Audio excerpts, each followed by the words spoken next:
You wake up feeling amazing, like today is your day. You've got energy, motivation, even your reflection looks better somehow. And then, a few hours later, something small happens. A message gets ignored, a plan changes, someone says something slightly off, and suddenly your whole mood crashes. You go from confident to anxious, from calm to irritated, from happy to completely drained. And the worst part, you don't even fully understand why. If that sounds familiar, you're not alone. In fact, rapid mood swings are way more common than most people admit. But here's the thing most people get wrong. It's not just you being emotional or overreacting. There are real psychological and biological reasons behind why your mood can shift so fast. And once you understand them, you can actually start controlling it instead of feeling controlled by it. So in this video, we're going deep. We're breaking down exactly why your mood changes so quickly, what's happening in your brain and environment, and most importantly, how to stabilize it without becoming numb or robotic. Let's start with something that might surprise you. Your mood isn't as random as it feels. Think about your mood like the weather. Sometimes it feels unpredictable, sunny one moment, stormy the next. But there are always underlying patterns. Pressure changes, temperature shifts, invisible forces building up before the storm hits. Your emotions work the same way. What feels like a sudden shift is usually the result of multiple small triggers stacking up in the background. Imagine this. You didn't sleep well. You skip breakfast. You scroll through social media and subconsciously compare yourself to others. Then someone sends a dry text message. None of these things alone seem like a big deal, but together, they create the perfect emotional storm. This is what psychologists call emotional stacking. Tiny stressors build up quietly until something small tips you over the edge. That's why your reaction feels bigger than the situation. It's not just about that moment, it's everything leading up to it. Now here's where it gets even more interesting. Your brain is wired to prioritize emotional survival over logical thinking. There's a part of your brain called the amygdala. It's basically your emotional alarm system. Its job is to scan for threats, anything that could potentially harm you, physically or socially. And the key word here is potentially. It doesn't wait for proof, it reacts instantly. So when someone doesn't reply to your message, your logical brain might say, "They're probably busy." But your amygdala, it might interpret that as rejection. And rejection to your brain feels like danger. That's why your mood can shift in seconds. Your emotional brain is faster than your rational brain. By the time logic catches up, the feeling has already taken over. But that's only part of the story. Your environment is constantly influencing your mood more than you realize. Think about how you feel after scrolling through negative news for 20 minutes. Or how your mood changes when you're around someone who complains all the time, or even how different you feel on a sunny day versus a gloomy one. Your brain is highly sensitive to external input.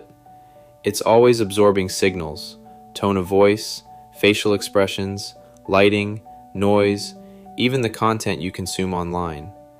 And all of this feeds directly into your emotional state.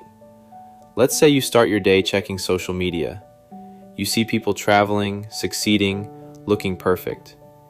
Even if you don't consciously feel jealous, your brain registers a subtle sense of, "I'm behind." That feeling might sit quietly in the background until something small happens later, and suddenly your mood drops hard. It's not just the event, it's the emotional context you were already in. Now let's talk about something a lot of people overlook. Your body plays a massive role in your mood. We like to think emotions are just in the mind, but your body and brain are deeply connected. Things like sleep, nutrition, hydration, and even posture can directly affect how you feel. For example, lack of sleep makes your brain more reactive. Studies show that when you're sleep deprived, your amygdala becomes up to 60% more sensitive to negative stimuli.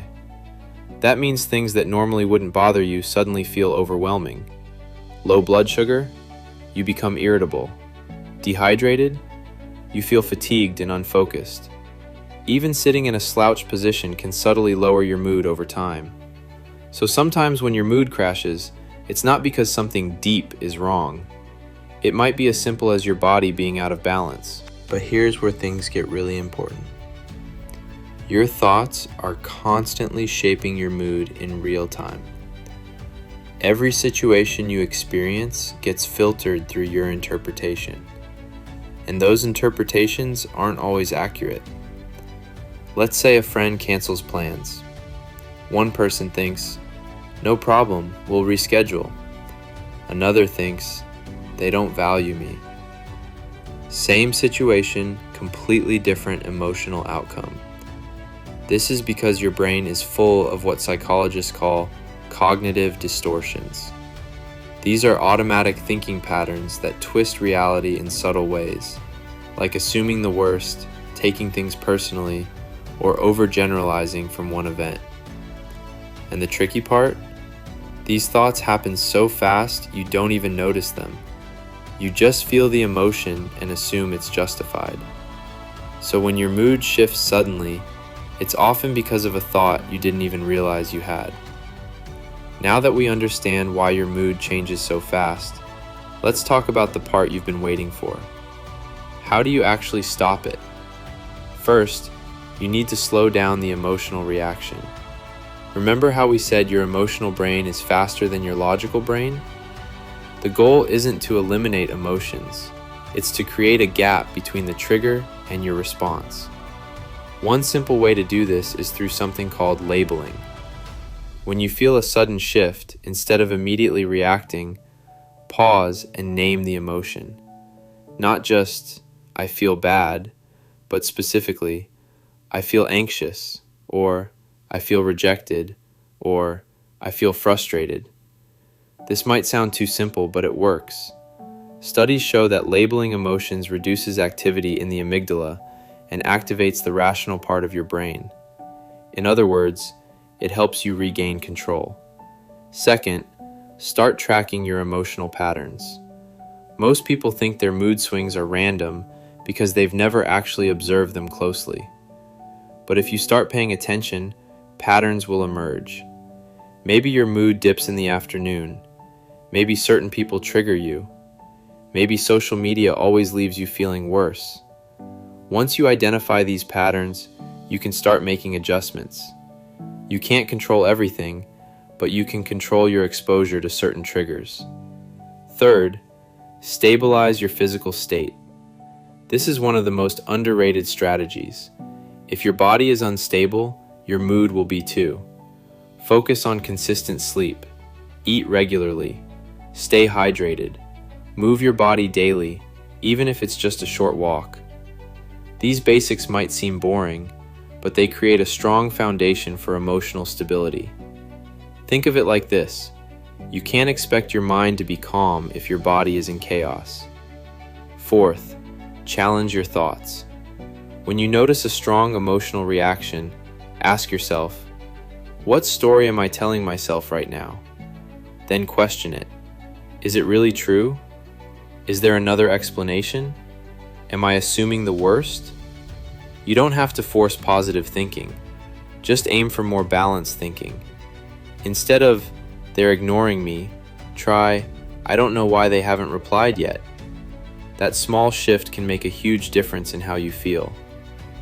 Fifth, create emotional anchors. These are things you can turn to when your mood starts slipping. Music, a specific activity, a calming routine, even a certain place. For example, you might have a playlist that instantly lifts your mood, or a short walk route that clears your mind, or a breathing exercise that calms your body. The key is to have these ready before you need them, because when your mood crashes, it's harder to think clearly in the moment. And finally, accept that some mood changes are normal. This is important. The goal isn't to feel the same all the time. That's not realistic, and honestly, it's not even healthy. Emotions are part of being human. They give your life depth, meaning, and connection. What you're aiming for isn't emotional flatness, it's emotional stability. the ability to experience feelings without being completely thrown off by them. Because right now, it might feel like your mood controls you, like you're constantly reacting, constantly shifting, never fully grounded.